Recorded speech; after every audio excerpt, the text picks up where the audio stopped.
વિદ્યાર્થી મિત્રો, નીટ પ્રશિક્ષણમાં આજે આપણે ફરીથી તત્વયોગમિતીય ભાગ 4ની અંદર આગળ વધીશું.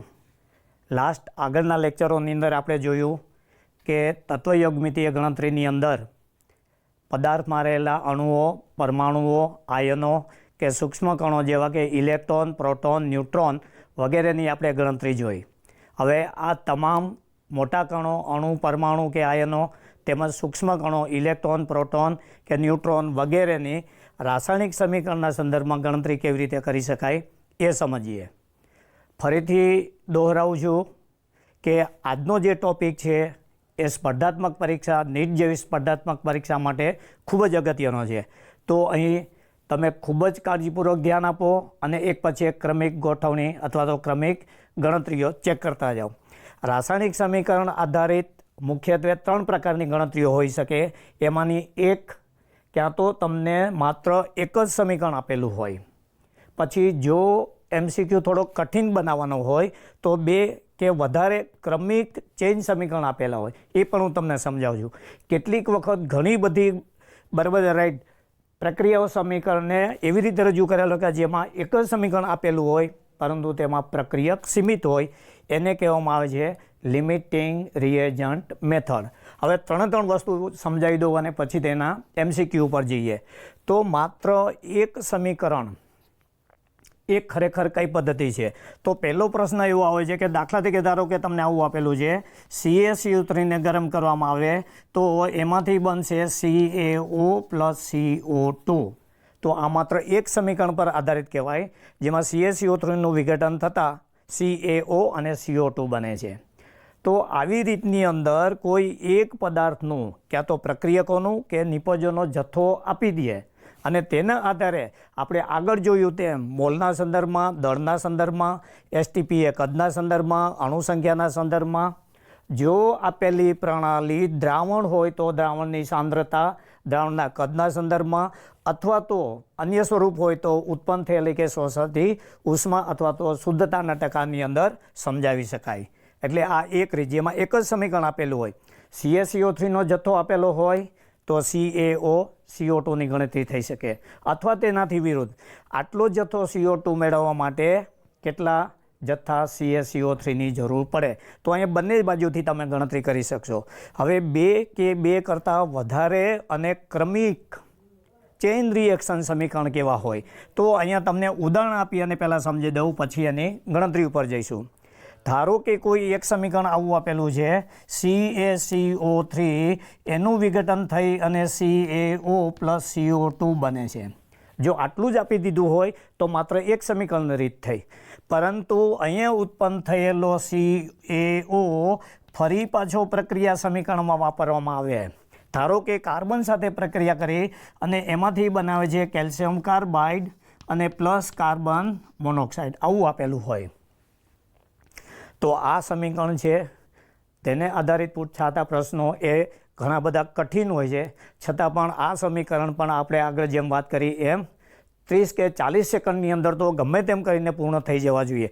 2 સ્ટેપ હોય કે 2 કરતાં વધારે સ્ટેપ હોય તો પણ વિદ્યાર્થી મિત્રો ધ્યાન રાખો, હું મેથડ શીખવાડું છું કે જેમાં તમે 30 થી 40 સેકન્ડની અંદર આવો પ્રશ્ન સોલ્વ કરી શકશો. અચ્છા, હવે જ્યારે 2 કે 2 કરતાં વધારે સમીકરણો આપેલા હોય, ચેઇન રિએક્શન્સ આપેલી હોય, એને સિક્વન્સ રિએક્શન્સ કહેવાય. તો કેવી રીતે ગણતરી કરવાની? તો કે આવી ઘણી બધી પ્રક્રિયાઓની અંદર તમારે એ શોધવાનું છે કે પ્રથમ સમીકરણમાં રહેલી કોઈ એક નિપજ એના પછીના ક્રમમાં આવતી એને પ્રક્રિયક તરીકે લીધેલો હોય. તો અહીંયા તમે જોઈ શકશો કે કેલ્શિયમ ઓક્સાઇડ છે એ બીજા સમીકરણમાં પ્રક્રિયક થઈ જાય છે, તો અહીંયા ઉત્પન્ન થયેલો કેલ્શિયમ ઓક્સાઇડ છે એ બીજા સમીકરણમાં વપરાઈ જાય છે. તો આ અહીંથી આમ તમે જોશો તો આ ચેઇન રિએક્શન અથવા તો ક્રમિક પ્રક્રિયા કહેવાય. હવે આ પ્રક્રિયામાં આપણે શું ધ્યાનમાં રાખવાનું છે? તો કે જે ચેઇન રિએક્શનનો પ્રક્રિયક છે એ બંને સમીકરણની અંદર સંતુલિત હોવો જોઈએ.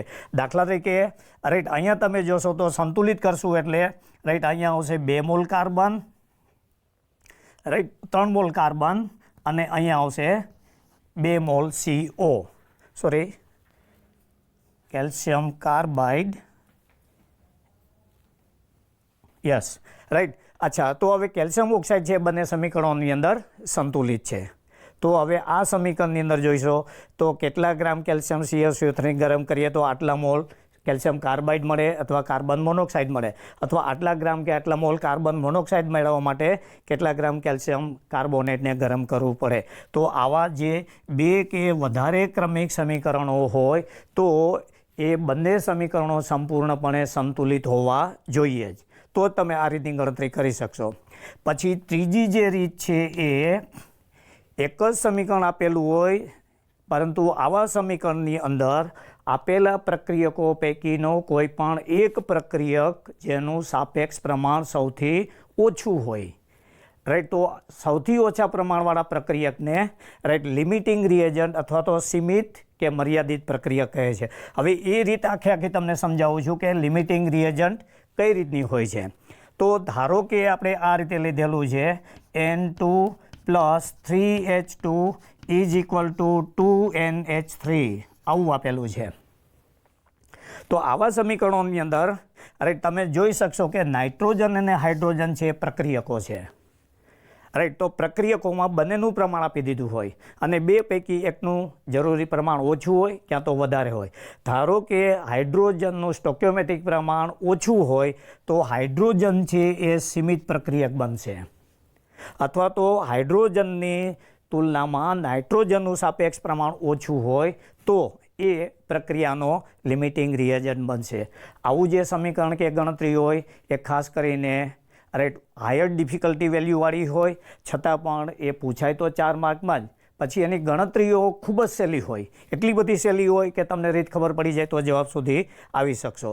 તો હવે ધારો કે અહીંયા જે આપણે લીધું હાઇડ્રોજનને લિમિટિંગ રિએજન્ટ તરીકે હમણાં સમજાવું છું લીધેલો છે, તો લિમિટિંગ રિએજન્ટ હોય એની લાક્ષણિકતા કેટલી, તો જો આ વસ્તુ તમે સમજી શકશો તો લિમિટિંગ રિએજન્ટ મેથડની અંદર પણ સ્ટોઇકિયોમેટ્રિક ગણતરી થઈ શકે. પહેલી વસ્તુ લિમિટિંગ રિએજન્ટ છે એનું જે પ્રમાણ છે એ હંમેશા સૌથી ઓછું હોય. આપેલા તમામ પ્રક્રિયકોની તુલનામાં જે પ્રક્રિયકનું સાપેક્ષ પ્રમાણ સૌથી ઓછું હોય, આપેલા તમામ પ્રક્રિયકોમાં જે પ્રક્રિયકનું પ્રમાણ સૌથી ઓછું હોય તે પ્રક્રિયકને લિમિટિંગ રિએજન્ટ અથવા સીમિત પ્રક્રિયક કહેવાય. બધા જ પ્રક્રિયકોના પ્રમાણ તમને રાઈટ આપી દીધા હશે.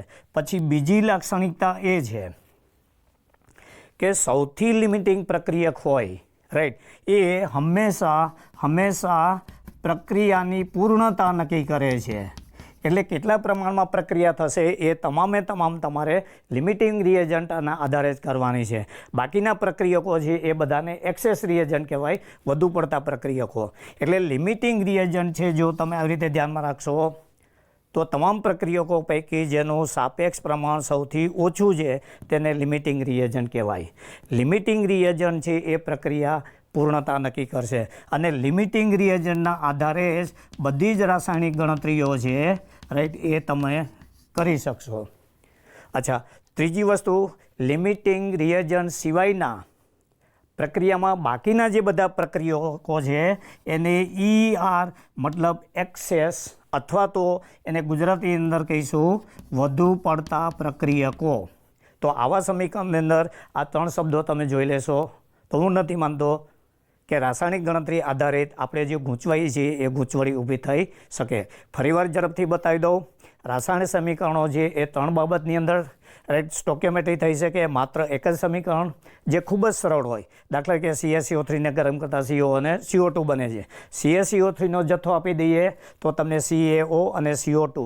જ્યારે વિદ્યાર્થી મિત્રો હું જથ્થાની વાત કરું છું ત્યારે 1, 2, 3, 4, 5, 6 કે આ 7માંથી કોઈ પણ એક ગણતરી પૂછી શકે. એટલે દરેક વખતે જથ્થા માટે તમારે પેલી 7 ગણતરીઓ સમજવાની છે. ઓકે, કેટલીક વખત પ્રશ્નની કઠિનતા મૂલ્ય વધારવા માટે નીટમાં ઘણા બધા પ્રશ્નો કઠિન મૂલ્યોવાળા હોય છે. 2 કે 2 કરતાં વધારે ક્રમિક સમીકરણો કે પ્રક્રિયા આપી દીધી હોય તો આ સમીકરણમાં તમારે શું જોવાનું છે તો કે પ્રથમ સમીકરણમાં ઉત્પન્ન થયેલી નિપજોમાંથી કોઈ એક નિપજ બીજા સમીકરણ માટે પ્રક્રિયક તરીકે કામ કરતી હોય અને પ્રથમ સમીકરણમાં ઉત્પન્ન થયેલી નિપજ એ બીજા પ્રક્રિયકમાં સંપૂર્ણપણે વપરાઈ જવી જોઈએ. આમાં સમીકરણ સાથે હું સમજાવું છું. ત્રીજું જે છે માત્ર એક જ સમીકરણ આપેલું હોય પરંતુ તેમાં રહેલા તમામ પ્રક્રિયકો પૈકી એક પ્રક્રિયકનું પ્રમાણ સૌથી ઓછું હોય જેને લિમિટિંગ રિએજન્ટ કહે છે અને લિમિટિંગ રિએજન્ટ દ્વારા જ પ્રક્રિયાની તત્વ યોગમિતિ નક્કી થતી હોય છે. એની તુલનામાં બાકીના જે બધા પ્રક્રિયકો છે એને એક્સેસ રિએજન્ટ વધુ પડતા પ્રક્રિયકો. ત્રીજો મુદ્દો આવશે લિમિટિંગ રિએજન્ટ છે એ જે તે રાસાયણિક પ્રક્રિયા પૂર્ણ થતી હોય એ લિમિટિંગ રિએજન્ટ છે હંમેશા સંપૂર્ણપણે વપરાઈ જાય છે. Is used up completely, never left unreacted after the reaction.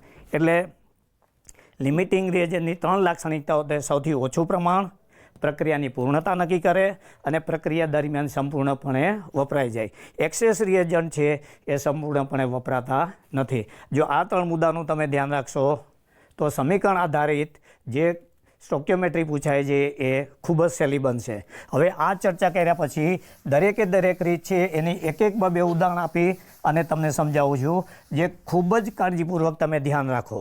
એમાં પહેલું જે આવે છે માત્ર એક સમીકરણ આધારિત સ્ટોક્યોમેટ્રી. હવે અહીંયા મારી સાથે તમે ખૂબ જ સરળતાથી સમજતા જાઓ કે હું આ સ્ટોક્યોમેટ્રી કેવી રીતે સમજાવું છું. આ સ્ટોક્યોમેટ્રીની આધારે મેં અનેક વખત પ્રયત્ન કરીને જોયેલા છે કે વિદ્યાર્થી લગભગ 30 સેકન્ડ પહેલાં જો આને અનુસરે તો ગણતરી પૂરી થઈ શકે છે. ધારો કે એમાંનું એક સમીકરણ છે એ આવું આપેલું છે CaCO3 gives CaO plus CO2 આવું આપેલું છે. રાઈટ. હવે એમાં એવું કીધેલું છે પહેલો એ ગણતરી તમને આપેલી છે કે 200 ગ્રામ CaCO3 લીધેલો છે અને એની જે શુદ્ધતા છે 80% શુદ્ધતા આપેલી છે. એટલે પ્રશ્ન એવો હોય 80% શુદ્ધતા ધરાવતા 200 ગ્રામ CaCO3ના નમૂનાને ગરમ કરવામાં આવે તો સંપૂર્ણ પ્રક્રિયાને અંતે CaOના કેટલા ગ્રામ મળશે. આ MCQ બન્યો ઊંચી કઠિનતાવાળો છે કારણ કે પ્રશ્નની અંદર મેં 2 ડિફિકલ્ટી વેલ્યુ નાખેલી છે. એક 200 ગ્રામ દળ આપેલું છે અને એ દળની શુદ્ધતા પણ આપેલી છે. એટલે આવો સવાલ હોય એ ઉચ્ચ કઠિનતાવાળો સવાલ કહેવાય. હવે જ્યારે આ પ્રશ્ન સોલ્વ કરું છું ત્યારે પૂરતું ધ્યાન આપો. જે મેથડ બતાવું છું એ સંપૂર્ણપણે બધી જગ્યાએ એક સરખી જ આવશે. અચ્છા, હવે સમીકરણમાં જોશો તો તમને જે આપેલું છે એક ગણતરી છે CaCO3ની. તો અહીંયા CaCO3 એક આપણો રાઈટ ગણતરીનો ઘટક ગણાશે. બીજો જે ઘટક આપેલો છે CO2. એટલે આપણી જે ગણતરી છે એ CaCO3 અને CaO વચ્ચેની છે. હવે હું આ ગણતરી કેવી રીતે કરું છું એ ધ્યાનમાં રાખી લો. તો ઝડપથી ગણતરી કરવા માટે એક બાજુ હું CaCO3 લખું છું, બીજી બાજુ લખું છું CaO. આ મેથડ છે એ ઓલમોસ્ટ બધા કરતાં જુદી મેથડ છે પણ ખૂબ અસરકારક છે અને ઝડપથી ગણતરી થઈ શકે છે. અચ્છા, હવે CaCO3 જોશો તો એના સ્ટોક્યોમેટ્રિક મોલ 1 છે સંતુલિત કર્યા પછી. એટલે એને હું લખું છું 1/1 અને CaCO3નો જથ્થો. આ મેથડ ચુસ્તપણે પાલન કરો. રાઈટ. એના મોલ એક જ છે, 1/1 લીધું. એટલે જે મોલ સંખ્યા છે એને વ્યસ્તપણે દર્શાવવાની છે. ઇઝ ઇક્વલ ટુ બીજો જથ્થો છે CaO. એનો મોલ પણ તમે જોશો તો 1 છે તો 1/1 અને CaOનો જથ્થો. તો આ થઈ રાસાયણિક સમતુલ્યતા. રાઈટ. સમતુલ્યતાને આધારે ઓકે. હવે CaCO3 છે એનું સ્વરૂપ કયું છે તો કે દળમાં આપેલું છે. એટલે હું આ સમીકરણ અહીંયા મૂકીશ W/m. પછી CaO છે એના પણ ગ્રામ પૂછેલા છે તો ગ્રામનો જથ્થાનું સ્વરૂપ આ છે, ત્યાં પણ હું મૂકીશ W/m. તો આટલી વસ્તુ તો હવે તમને ઝડપથી લખતા આવડવી જોઈએ. હવે જો હું મૂલ્યો દાખલ કરીશ તો આ 1/1 છે. આનું દળ છે એ 200 ગ્રામ છે. એનું આણ્વીય દળ જો ગણતરીથી કરશો તો કેલ્શિયમનું 40, કાર્બન 12, ઓક્સિજન 16 એ હિસાબે એની ગણતરીથી એનું આણ્વીય દળ આવશે 100. This is equal two 1/1. Into W આપણે શોધવાનું છે, રાઈટ, યસ, અપોન કેલ્શિયમ ઓક્સાઇડનું આણ્વીય દળ, કેલ્શિયમ 40, ઓક્સિજન 16, એ હિસાબે એનું આણ્વીય દળ થશે 56. હવે આ જે મેં પદ મૂકેલા છે બહુ સહેલા છે, કંઈ નથી, ફટાફટ જથ્થો મૂકી દો, એના સામે મોલ મૂકી દો, રાઈટ. આટલી ગણતરી તમે 30 થી 40 સેકન્ડ પહેલાં પૂરી કરી શકશો. આવા કેસની અંદર આ બધા ગુણાકાર ભાગાકાર છે એ એકદમ સરળ હોય છે કે જેથી તમે સીધો નિર્ણય લઈ શકો. હવે જો પ્રશ્ન ઉપર નજર કરશો તો આ ગણતરીની અંદર ટકા શુદ્ધતા પણ આપેલી છે. તો આ જે સમીકરણ લખેલું છે એ માત્ર 100% માટે છે. હવે ટકા શુદ્ધતા આપેલી છે, લાસ્ટ ટાઈમ પણ મેં બતાવેલું હતું કે ટકા શુદ્ધતા કઈ બાજુ મૂકવી. તો CaCO3ના શુદ્ધતા ટકા આપેલા છે અને CaCO3 ડાબી બાજુ રહેલું છે. તો મારે જે લખવાનું છે ટકા શુદ્ધતા 80/100. આ ખૂબ અગત્યનું છે કે ટકા શુદ્ધતા કઈ બાજુ લખવા. ધારો કે CaOના ટકા શુદ્ધતા પૂછ્યા હોત તો તમારે એ પદ અહીંયા આવે. તો જ્યારે ટકા શુદ્ધતા આવે ત્યારે ટકા શુદ્ધતા કઈ બાજુ લખવું એ ખૂબ જ અગત્યનું છે. બની શકે એવું કે તમે ખોટી જગ્યાએ ટકા શુદ્ધતા દાખલ કરશો તો ખોટો જવાબ આપી શકશે, અને ખોટા જવાબનો પણ એક ઓપ્શન હંમેશા હોય જ છે. વિદ્યાર્થી મિત્રો ધ્યાન રાખો, ખોટા જવાબનો પણ એક ઓપ્શન હંમેશા હોય જ છે, એટલે તમે લલચાઈને એ ઓપ્શન સિલેક્ટ કરો છો. તો અહીં CaCO3ની ટકા શુદ્ધતા આપેલું છે, એને પૂર્ણાંક સંખ્યામાં ફેરવવા માટે મેં આ રીતે લખેલું છે. અહીંયા જોશો તો હવે આ 2થી કેન્સલ થશે, આ જે છે એ આ રીતે કેન્સલ થશે. ધેરફોર જો તમે ડબલ્યુને સૂત્રના કરતા બનાવો તો આ જે છે અહીંયા આવશે 56 × 2 ઇન્ટુ આ જે છે એને તમે સીધી રીતે 0.8થી આવી રીતે ગણતરી કરી શકો, રાઈટ. તો હવે જે જવાબ આવશે એ 56 × 1.6. આનો જે જવાબ આવે એ W ગ્રામ CaO મળશે. દેખી લો, આ ખૂબ કઠિનતાવાળો છે, રાઈટ. આટલી ઝડપથી તમે રાઈટ MCQ સોલ્વ કરી શકશો. ફરીવાર બતાવી દઉં, પછી બાકીના તમામ સમીકરણની અંદર એક જ જવાબ આવશે. પહેલું એ આવે છે કે CaCO3 CaO, તમને CaCO3 આપેલું છે, CaO પૂછેલું છે. અચ્છા, હવે CaO અને CaCO3ને આવી રીતે લખી નાખો. પછી રાઈટ એની મોલ સંખ્યાનો વ્યસ્ત ગુણોત્તર લઈ લો. એ લીધા પછી ચેક કરો કે આ પૈકીનું કયું આપેલું છે, તો કે CaCO3 દળમાં આપેલું છે અને પૂછેલો જવાબ પણ દળમાં આપેલો છે, એટલે દળનું મેં આમાંથી વિસ્થાપન કર્યું. ઓકે, દળનું સમય લીધા પછી ચેક કરો કે એના ટકા પૂર્ણતા કે ટકા શુદ્ધતા આપેલા છે. હવે ટકા શુદ્ધતા દાખલ કરો ત્યારે it is very important on which side it is to be substituted, જમણી બાજુ મૂકવા કે ડાબી.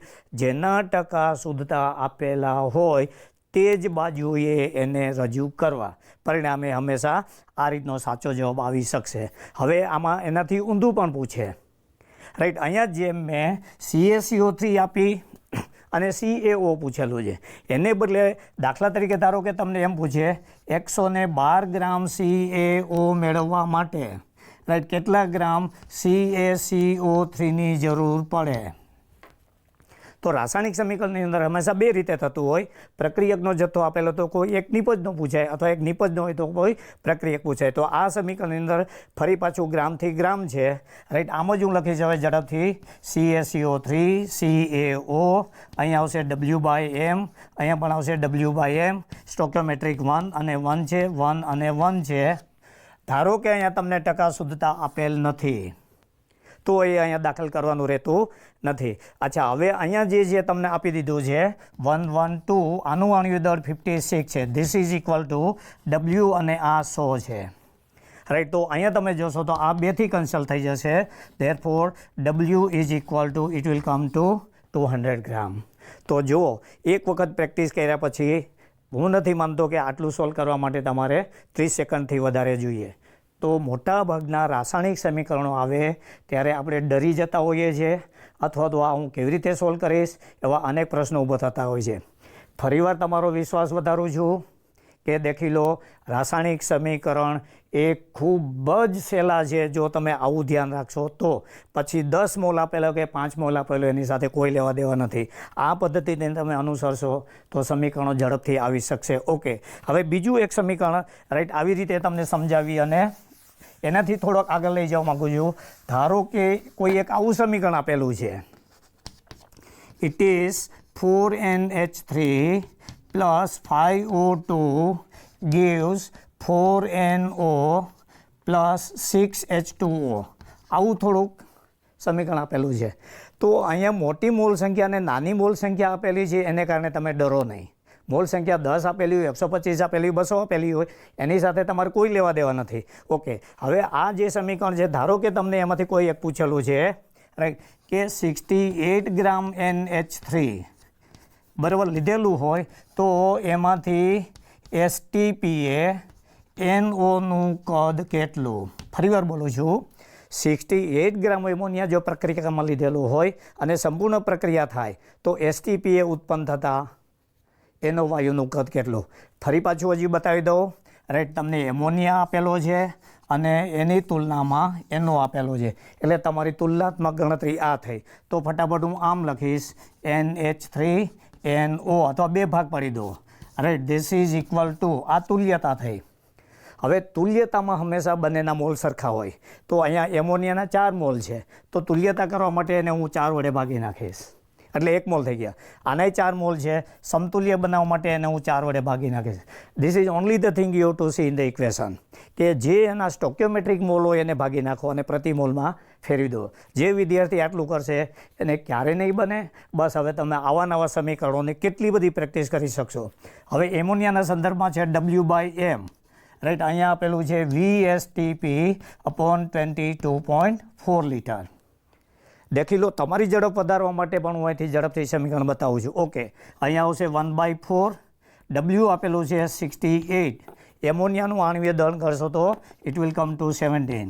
This is equal to 1/4, VSTP find કરવાનું છે 22.4 લીટર, રાઈટ. ઓકે, તો પહેલાં તો એક તો આ કેન્સલ થઈ જશે, પછી એની સામે આ પણ કેન્સલ થઈ જશે. ફરીવાર દોહરાવું છું, આવી ગણતરીમાં મોટાભાગના પદ કેન્સલ થઈ જશે. Therefore this is equal to 22.4 multiply by 4 is equal to 6, 9 અને 89. VSTP આટલું કદ આવશે.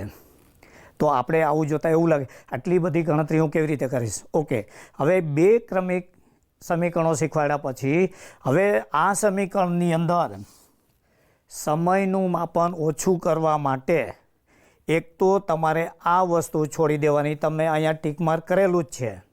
પછી બીજી વસ્તુ આ પણ તમને ખ્યાલ હોવો જોઈએ કે મારે W/M અને VSTPનો સંબંધ લેવાનો છે. તો આ સમીકરણની અંદર હું આ 2 પદ કાઢી નાખું છું તો સીધું આમ પણ લખી શકીશ, 1/4 એમોનિયા, આવી રીતે હું બોલીશ, is equal to 1/4 nitric oxide. હવે અહીંયા સીધું ખ્યાલ હોવો જોઈએ કે 68 આપેલું છે અને અહીંયા 17 આપેલું છે, રાઈટ. અહીંયા V ફાઇન કરવાનું છે 22.4 લીટર. તો વન્સ અગેઇન વિદ્યાર્થી મિત્રો દેખી લો, આ ગણતરી મેં તમને સમજૂતી માટે આપેલી હતી. ઇનફેક્ટ તમારે આ ગણતરી કરવાની છે, 1/4 mall of ammonia, 1/4 mall of nitric oxide. હવે પહેલાં તો અહીંથી આ કેન્સલ થઈ શકશો, રાઈટ. હવે આગળ ગણતરીનું તમે વિચારો જ નહીં, રાઈટ. અચ્છા, હવે એઝ્યુમ કરો કે આ જે અહીંથી 4થી કેન્સલ થશે, તો આ લોજિકલી થોડુંક વિચારો તો કે હવે જે એનું કદ આવશે એ કેટલું હશે. તો હું એવું અપેક્ષા રાખી શકું કે હવે તમે આગળની ગણતરી કરો નહીં. એવું વિચારો કે આ 22.4 છે સામે જશે, એટલે 4ના ગુણકમાં. તો સીધું તમે અહીંયા મૂકી શકશો 6, 4 4 જા 6, પછી 4 2 જા 8 અને 9 આવશે અને આ 8 આવશે. તો હવે જે મારું એક્સપેક્ટેશન તમારી પાસે છે એ આટલામાં જ હોવું જોઈએ. આટલી ગણતરી કર્યા પછી હવે તમે કહી શકશો કે રાસાયણિક સમીકરણ ગમે તેટલું મોટું હશે તો પણ અમે 30 સેકન્ડ પહેલાં, વિદ્યાર્થી મિત્રો દરેક વખતે આવું વિચારીને ગણતરી કરો, સમય બચશે, વધારે પ્રેક્ટિસ કરી શકશો અને આવી ગણતરીની અંદર ક્યારેય કોઈ પ્રશ્ન કે MCQ ખોટા જવાની સંભવિતતા ખૂબ ઓછી હોય છે. આ ચેક કર્યા પછી તમારે 4 ઓપ્શન જોવાના, ત્યાં સુધી 4 ઓપ્શન ક્યારેય જોવાના નહીં. આ જવાબ સાથે 4માંથી જોઈ લો કયો જવાબ આપેલો છે. જો પહેલાં 4 ઓપ્શન વેરીફાઈ કર્યા તો મહિરા સમજી લો કે આ ખોટું પડશે અથવા તો તમે કન્ફ્યુઝ થશો. પહેલાં જે તે જવાબ અહીંયા લાવી દો, પછી 4 ઓપ્શન સાથે એનું મેચિંગ કરો. એટલે હવે દરેક વખતે તમે જો આવી રીતે કરશો તો હું માનું છું જે સમીકરણ આધારિત MCQ છે એના મોટાભાગના પ્રશ્નો હલ થઈ જશે. રાઈટ. અચ્છા, હવે એનાથી ઊંધું ધારો કે આ સમીકરણની અંદર બીજું એક તમને આપેલું છે. રાઈટ. 180 ગ્રામ H2O માટે સમજો કે આમાંથી ઊંધું 180 ગ્રામ H2O મેળવવા માટે રાઈટ VSTPએ રાઈટ O2નું કદ કેટલું, O2નું કદ કેટલું. તો હવે મારે કહેવાની જરૂર નથી કે આ ગણતરીની અંદર તમને H2O અને O2 પૂછેલું છે. વિદ્યાર્થી મિત્રો ધ્યાન રાખો, હવે તમે સમયનું માપન કરશો તો પણ 30 સેકન્ડ પહેલાં આ સવાલ પૂરો થાય છે. ઝડપથી એક O2 આવે છે, બીજું H2 આવે છે. O2નો સહગુણક છે હું આમ લખીશ 1/5 O2 અને O2નું કદ ફાઇન કરવું છે 22.4 લીટર આવશે, જે મેં ગણતરી કરેલી હતી. ઇઝ ઇક્વલ ટુ સમતુલ્યતા જાળવવા માટે H2ના મોલ છે 1/6 અને એનું દળ આપેલું છે તો તમારે આણ્વીય દળની જરૂર પડશે. અહીંયા જે છે 180, આણ્વીય દળ 80 છે. હવે જ્યારે આણ્વીય દળની વાત આવે છે ત્યારે તમારી જોડે એક બાબત બિલકુલ સ્પષ્ટ કરી દઉં કે કોમ્પિટિટિવ એક્ઝામ્સની અંદર રાઈટ તમારી કેટલી પૂર્વ તૈયારી હોવી જોઈએ. જ્યારે નીટ જેવી કટોકટ પરીક્ષાઓ લેવાતી હોય ત્યારે સમયનું પ્રાબંધ છે એ બહુ અગત્યનું હોય છે. મોટાભાગના વિદ્યાર્થીઓની પૂર્વ તૈયારી નથી હોતી. તો અહીંયા હું તમને થોડીક હિન્ટ આપું છું કે જ્યારે સ્ટોક્યોમેટ્રિક ગણતરીઓ ચાલતી હોય ત્યારે તમારે ખાસ કરીને કેટલાક પદાર્થો છે એના આણ્વીય દળ યાદ રાખવાના અથવા તો ઝડપથી ગણતરી કરી શકો એવી તમારી તૈયારી હોવી જ જોઈએ. અને આવી સ્પર્ધાત્મક પરીક્ષામાં મોટા ભાગે મેં જોયેલું છે કે તમને જે પૂછેલે છે એ ખાસ કરીને ખૂબ જાણીતા જ પદાર્થ હોય છે. જેમ કે H2SO4 તો યાદ રાખો 98, NaOH યાદ રાખો 40, KOH રાઈટ, જે બધા જાણીતા એસિડ, બેઝ, ક્ષાર, કાર્બોદિત પદાર્થો ઓલમોસ્ટ એમાંથી પૂછાતા હોય છે. તો જો એ આણ્વીય દળ તમે યાદ રાખશો તો તમારી ઘણી બધી સેકન્ડ અને ઘણો બધો સમય બચી જશે. તો અહીંયા દાખલા તરીકે પાણીનું આણ્વીય દળ છે એ તમે કેટલી વાર એવી રીતે પ્રેક્ટિસ કરશો તો યાદ રહી શકે, તો ગણવાની જરૂર નથી.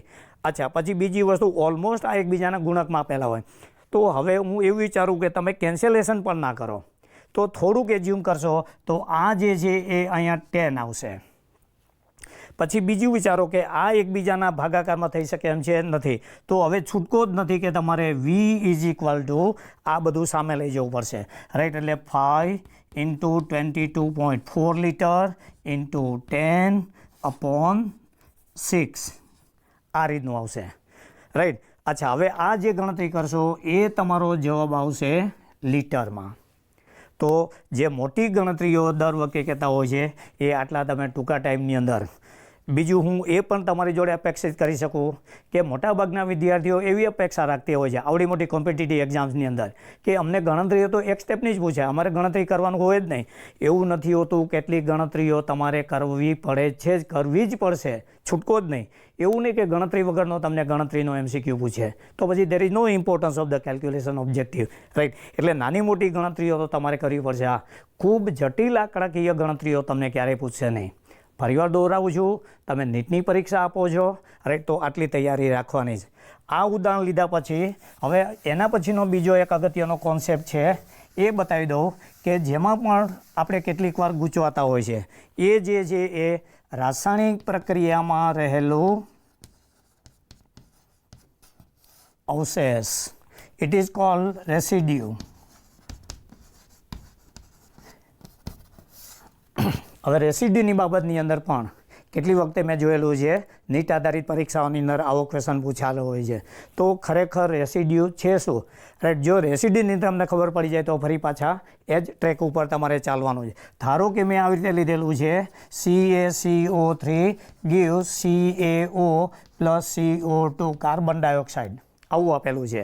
અહીંયા કાર્બન ડાયોક્સાઇડ છે એ ગેસ સ્વરૂપે છે, આ જે સોલિડ છે એ આ જે સોલિડ છે. જો આ કેલ્શિયમ કાર્બોનેટને રાઈટ ખુલ્લા પાત્રમાં ગરમ કરવામાં આવે તો કેલ્શિયમ કાર્બોનેટનું વિઘટન થઈ CaO બનશે અને ઉત્પન્ન થયેલો CO2 એ પર્યાવરણમાં જતો રહેશે. એટલે આ જે છે એ પર્યાવરણમાં વાતાવરણમાં છટકી જાય છે. જ્યારે પાત્રની અંદર જો સંપૂર્ણપણે પ્રક્રિયા થઈ જાય તો બધો CO3 CaOમાં ફેરવાઈ જશે. તો હવે જે પાત્ર લીધેલું છે એમાં માત્ર ઘન પદાર્થ તરીકે CaO હશે. તો આ જે ઘન પદાર્થ બચે છે પ્રક્રિયાને અંતે એને રેસિડ્યુ અથવા તો અવશેષ કહેવામાં આવે છે. શબ્દ ખાલી આટલો જ મૂક્યો. કેલ્શિયમ ઓક્સાઇડના જથ્થાને બદલે એવું કીધું કે આ પ્રક્રિયા પૂર્ણ થયા બાદ પાત્રમાં રહેલા અવશેષનું દળ કેટલું. એટલે આગળ જે મેં ગણતરી કરી એને બદલે એક શબ્દ મૂકવાથી કેટલો ફરક પડે છે એ તમને આના પરથી મતલબ તમારે માત્ર CaO. ઓકે, હવે આ જ સવાલ છે એ બીજી રીતે પણ પૂછી શકે. એક તો કે રેસિડ્યુ કેટલું. હવે ત્રીજો એક ફોલ્ડ પાડું છું એ કે આ પ્રક્રિયામાં CO2 બહાર નીકળી જાય છે. ધારો કે CO2નું આણ્વિક દળ 44 ગ્રામ છે. તો કેટલી બધી વખત એવો પણ પ્રશ્ન પૂછાયેલો છે કે જેટલો પદાર્થ જેટલો જથ્થો પ્રણાલીમાંથી દૂર થાય તેટલો પ્રક્રિયાને અંતે અથવા તેટલા જથ્થાને સમતુલ્ય દળ ઘટ, કદ ઘટ, મોલ ઘટ કે આવી રીતનું આવતું હોય છે. મુખ્યત્વે તમને દળમાં કેટલો ઘટાડો થશે. તો ધારો કે અહીંયા જે છે 100 ગ્રામ છે, બરાબર, રાઈટ. અચ્છા, અને આ જે CaCO3 છે એ 56 ગ્રામ છે અને 44 ગ્રામ CO2 બને છે. તો ખુલ્લા પાત્રમાં છે એ CO2 નીકળી જશે. તો પ્રારંભિકમાં તમે 100 ગ્રામ CaCO3 લીધેલો હતો, 56 ગ્રામ અને 44 બન્યું, 44 ગ્રામ CO2 પાત્રમાંથી નીકળી જાય છે. તો બાકી જે બચે છે એ 56 ગ્રામ. તો હવે બે પ્રશ્નો બનશે. ઉત્પન્ન થયેલા રેસિડ્યુ અવશેષનું દળ કેટલું. તો તમને CaOનું દળ પૂછેલું છે 56 ગ્રામ. પછી બીજું પૂછેલું છે કે આ પ્રક્રિયામાં દળ ઘટ કેટલી આવશે. What would be the decrease in mass, right. તો 100 ગ્રામ લીધેલું હતું એમાંથી દેખીલો 44 ગ્રામ પાત્રમાંથી નીકળી જાય છે. એટલે 100માંથી 44 તમે નીકાળી દેશો તો બાકી જે બચે એ દળ ઘટ આવશે, રાઈટ. એટલે આવા સમીકરણની અંદર બે પૂછાતા હોય છે. રેસિડ્યુનો જથ્થો કેટલો અથવા તો દળ ઘટ કે આવી ક્ષતિઓ કેટલી આવશે, રાઈટ. એના પછીનો ત્રીજો એક સવાલ છે, રાઈટ, એ બતાવી દઉં. તો દળ ઘટ ક્યારે કહેવાશે? આ ખૂબ જ અગત્યનો સવાલ છે. ધારો કે તમને આવું આપેલું છે CuSO4 5H2O સ્ફટિક જળયુક્ત કોપર સલ્ફેટ પેન્ટાહાઇડ્રેટ આપેલું છે, રાઈટ. અને આ જે છે સંપૂર્ણપણે ઘન પદાર્થ છે. હવે આ પદાર્થને જ્યારે રાઈટ તપાવવામાં આવે કે ગરમ કરવામાં આવે ત્યારે હું જે સમજાવું એને તમે ક્રમશઃ ફોલોઅપ કરજો. તો સૌ પ્રથમ જે છે વોટર ઓફ ક્રિસ્ટલાઇઝેશન છે એ દૂર થશે. એટલે એમાંથી જવાબ આવશે CuSO4 solid plus 5H2O gas, મતલબ પાણીની બાષ્પ દૂર થઈ જશે. તો જો અહીંયા જ તમને પૂછેલું હોય તો આ CuSO4 છે એ તમારું અવશેષ અથવા રેસિડ્યુ બનશે, બરાબર. અચ્છા, હવે ધારો કે હું પૂછું કે 5 મોલ CuSO4 5H2O લીધેલા છે અને એને સાધારણ ગરમ કરી અને પાણીની બાષ્પ સંપૂર્ણપણે દૂર કરવામાં આવે છે. તો બાકી રહેલા રેસિડ્યુ અથવા અવશેષના મોલ કેટલા હશે? તો સંતુલિત સમીકરણ ઉપરથી તમે કહી શકશો કે 5 મોલ CuSO4 જ મળશે, રાઈટ. રેસિડ્યુ આ જ મળશે.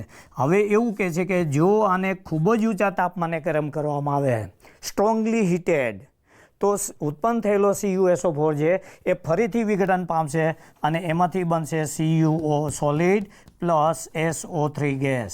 ઉત્પન્ન થયેલો SO2 વાયુ છે એ ફરી પાછો પાત્રમાંથી નીકળી જશે અને ઉત્પન્ન થયેલો ઘન CuO એ અવશેષ બનશે.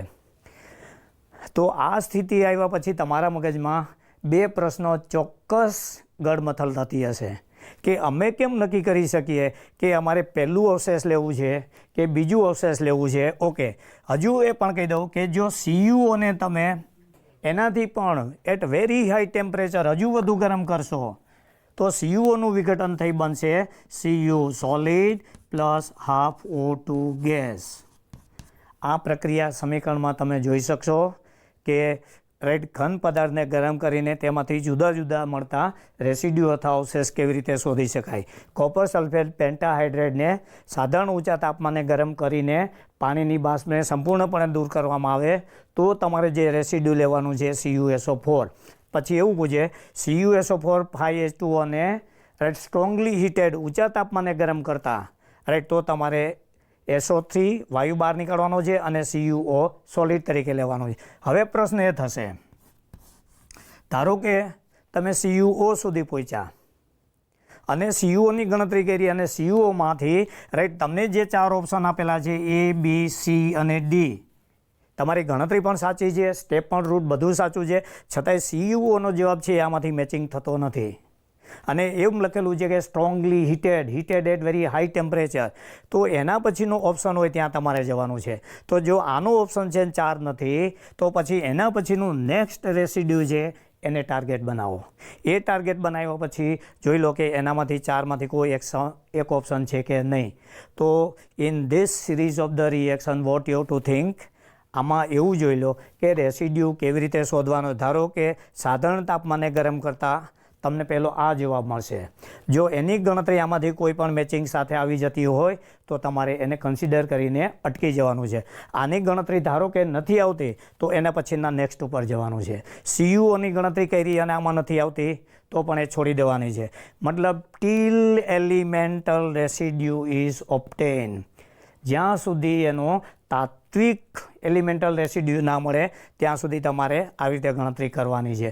પણ આ વખતે હંમેશા ધ્યાન રાખી લો, જે આપેલી સંખ્યાઓ હોય એ ખૂબ જ સરળ હોય. તમને 10 મોલ આપી દીધું હોય, એવું કીધેલું છે કે 10 મોલ CuSO4 5H2O ને ખૂબ જ ઊંચા તાપમાને ગરમ કરવામાં આવે તો મળતા ઘન રેસિડ્યુ રાઈટના મોલ કેટલા. તો ખૂબ જ ઊંચા તાપમાને 5, 5, 5 આવી રીતે આવી શકશે. રાઈટ, તો આમાંથી 5માંથી કોઈ પણ એક જવાબ હશે એ તમે આવી રીતે સિલેક્ટ કરી શકશો. તો રેસિડ્યુ અથવા અવશેષ શોધવું હોય તો આ એની એક મેથડ છે. ઓકે, હવે આ રેસિડ્યુ આધારિત હું તમને એક ગણતરી આવી રીતે આપું છું. ધારો કે 2.76 ગ્રામ સિલ્વર કાર્બોનેટને ખૂબ જ ઊંચા તાપમાને ગરમ કરવામાં આવે તો મળતા ઘન અવશેષનું દળ કેટલું. તો અહીંયા ફરી પાછો પ્રશ્ન થશે કે આ પ્રક્રિયા સમીકરણમાં ઘન રેસિડ્યુ કયું હશે. તો અહીંયા એક તો પહેલાં તમારે સમીકરણ લખવું પડશે. Ag2CO3 એને ખૂબ જ ઊંચા તાપમાને ગરમ કરવામાં આવે તો પ્રથમ તબક્કે એનું જે વિઘટન થશે એ સિલ્વર ઓક્સાઇડમાં થશે, પ્લસ કાર્બન ડાયોક્સાઇડ વાયુ જે એ છૂટો પડી જશે. તો પ્રથમ તબક્કાનો જે રેસિડ્યુ અથવા અવશેષ મળશે એ બનશે સિલ્વર ઓક્સાઇડ. પરંતુ ખૂબ જ ઊંચા તાપમાને ગરમ કરેલો હોવાથી આ જે સિલ્વર ઓક્સાઇડ છે એ ફરીથી એનું વિઘટન થશે અને સિલ્વર ઘન ધાતુ છૂટી પડશે અને ઓક્સિજન વાયુ જે છે એ બહાર નીકળી જશે.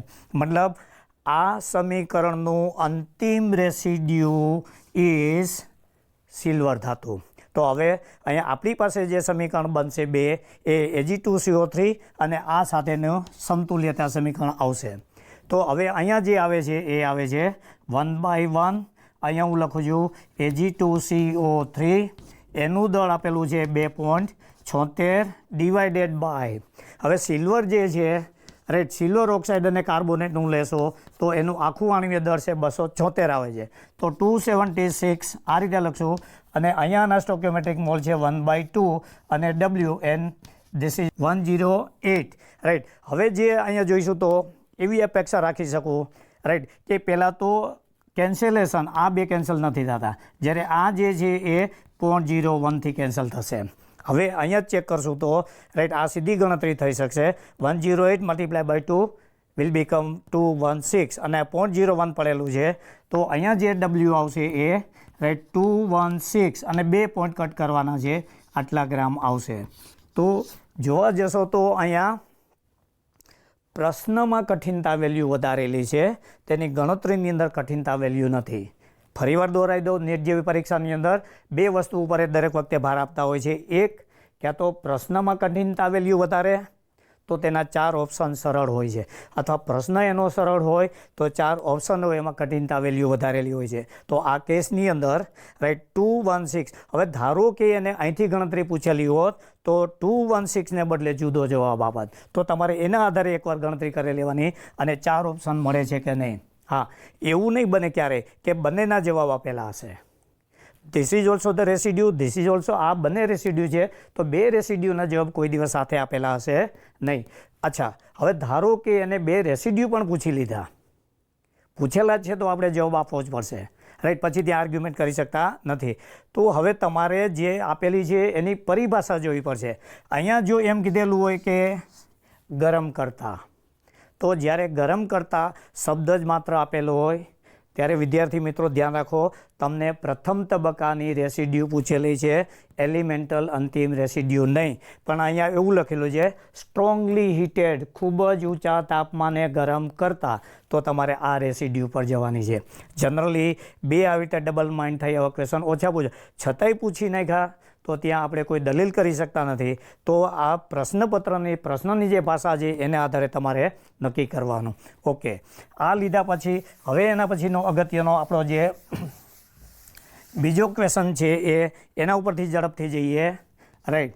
તો એ આવે છે ક્રમિક બે કે બે કરતાં વધારે સમીકરણો. મિત્રો હવે જે મેં વાત કરી પ્રથમ તબક્કાની એક સમીકરણ, એ તમામ ગણતરીઓ એક સમીકરણ જેવી જ હશે, માત્ર એક સમીકરણ મેં વધારી દીધું છે, બીજી કોઈ નવી વસ્તુ કરેલી નથી.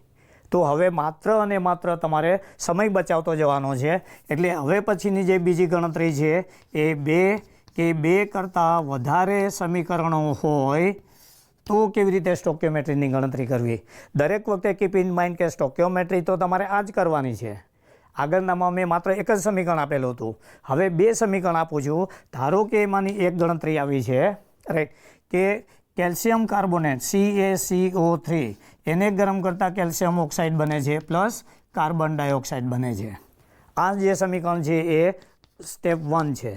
બીજું સમીકરણ છે એની અંદર એવું આપેલું છે કે આ કેલ્શિયમ ઓક્સાઇડ છે એ P4O10 જોડે પ્રક્રિયા કરે છે અને એમાંથી બનાવે છે Ca3PO4 ટ્વાઇસ, રાઈટ. તો અહીંયા જે છે એ બે ક્રમિક સમીકરણો આપેલા છે, Ca3PO4 ટ્વાઇસ. અહીંયા જે છે એ બે સમીકરણો આપેલા છે, બંને સમીકરણો ક્રમિક છે. ક્રમિક કે ચેઇન રિએક્શન્સ કોને કહેવાય?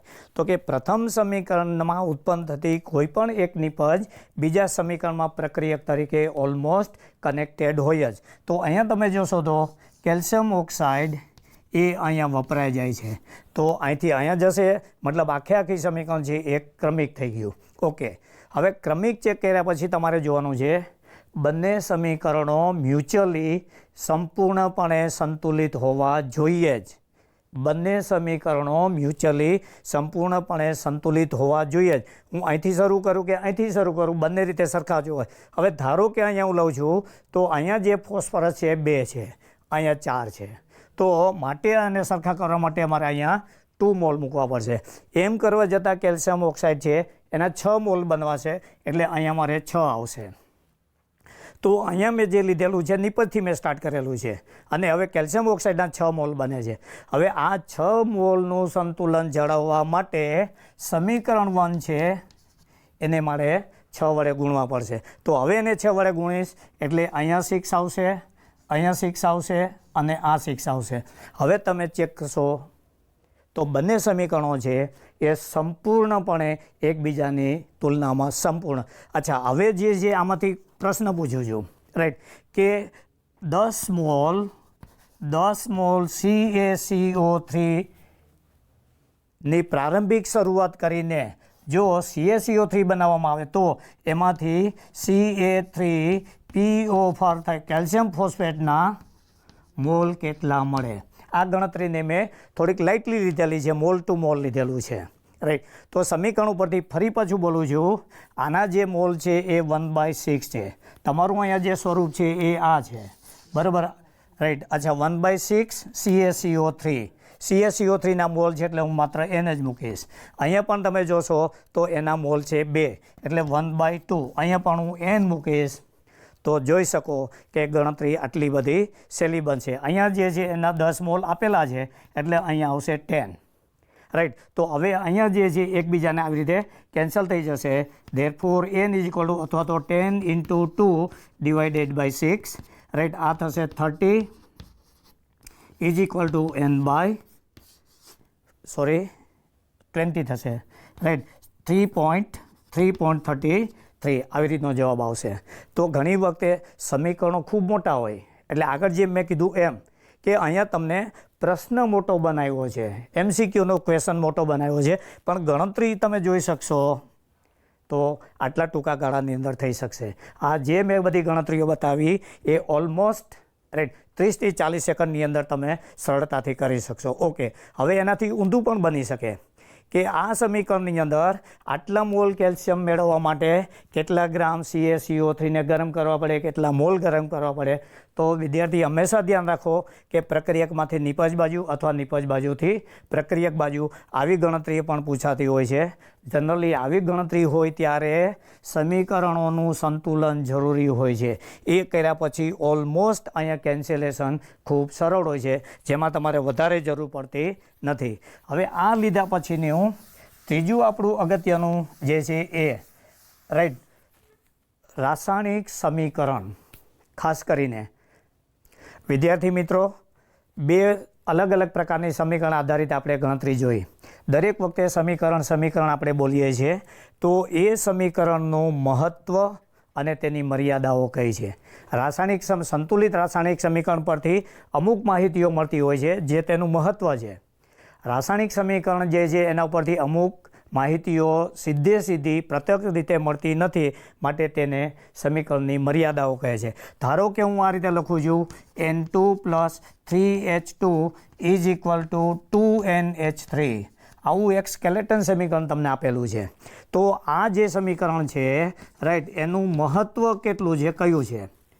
તો ખૂબ જ ઝડપથી અથવા ટૂંકી બાબતમાં રજૂઆત કરું તો સમીકરણ પરથી એક વસ્તુ ચોક્કસ દેખાય છે કે બંને બાજુ પરમાણુઓની સંખ્યા સરખી છે. 2 નાઇટ્રોજન 2 નાઇટ્રોજન, 6 હાઇડ્રોજન પરમાણુ 6 હાઇડ્રોજન પરમાણુ, અર્થાત પરમાણુનું સંરક્ષણ થાય છે. એટલે કે પરમાણુનું સર્જન કે પરમાણુનો વિનાશ શક્ય થતો નથી. મતલબ અહીંયા જે છે એ રાઈટ બંને બાજુ પરમાણુની સંખ્યા સમાન રહે છે. જો પરમાણુની સંખ્યા સમાન એટલે કે નાઇધર ક્રિએટેડ નોર ડિસ્ટ્રોય, તો તેના આધારે રાઈટ પરમાણુ દળ કે આણ્વીય દળ એ પણ લગભગ બંને બાજુ સમાન રહે છે. રાઈટ. તો અપવાદરૂપ રેડિયોએક્ટિવ રિએક્શન સિવાયની મોટાભાગની પ્રક્રિયાઓમાં પ્રક્રિયકોનું દળ તેની નિપજોના દળ જેટલું જ હોય છે. મતલબ કહી શકાય કે પ્રક્રિયકોનું દળ અને નિપજોનું દળ સમાન છે. એટલે કે રાસાયણિક પ્રક્રિયામાં દળ જે છે એનું સંરક્ષણ થાય છે. Conservation of mass, atoms neither created nor destroy, બંને બાજુ સમાન રહે છે. એટલે દળનું ત્રીજો મુદ્દો એ બતાવે છે કે સમીકરણ ઉપરથી તમે એમ કહી શકશો જથ્થાત્મક રીતે કે નાઇટ્રોજનનો એક અણુ હાઇડ્રોજનના 3 અણુ સાથે સંયોજાઈને એમોનિયાના 2 અણુ ઉત્પન્ન કરી શકે છે. રાઈટ. મતલબ જથ્થાના આધારે તમે વર્ણન કરી શકશો. આ 2 થશે એ એનો મહત્ત્વ થશે.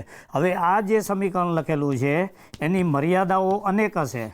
ઝડપથી આગળ જઈએ તો આ સમીકરણ કેટલા તાપમાને થશે એ સમીકરણ ઉપરથી સ્પષ્ટ નથી.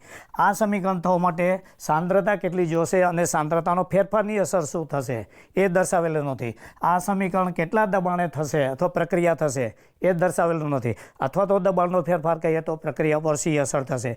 યસ. આ પ્રક્રિયાને ઝડપી બનાવવા માટે રાઈટ કયો ઉદ્દીપક વપરાશે એ પણ બતાવેલું નથી. અચ્છા, હવે આ જે છે એ કોઈપણ રાસાયણિક સમીકરણ છે એની 4 મૂળભૂત બાબતો છે. પ્રક્રિયા દ્વારા તાપમાન બતાવેલું નહીં હોય, સાંદ્રતા નહીં હોય, દબાણ નહીં, ઉદ્દીપક નહીં. તદુપરાંત આપેલી પ્રક્રિયા છે એ ખાસ કરીને પ્રતિવર્તી કે અપ્રતિવર્તી છે. રાઈટ. સામાન્ય રીતે એ આના ઉપરથી નિશ્ચિત થતું નથી. રાઈટ. ધારો કે પ્રતિવર્તી હોય તો એ સમીકરણને ડબલ એરોથી દર્શાવાય. એટલે પ્રક્રિયકોથી શરૂ કરીને નિપજોમાં જઈ શકાય અને નિપજોથી શરૂઆત કરીને પણ પ્રક્રિયકોને, મતલબ કેટલીક પ્રક્રિયાઓ બંને દિશાની અંદર રાઈટ અલગ અલગ રીતે કરી શકાતી હોય છે.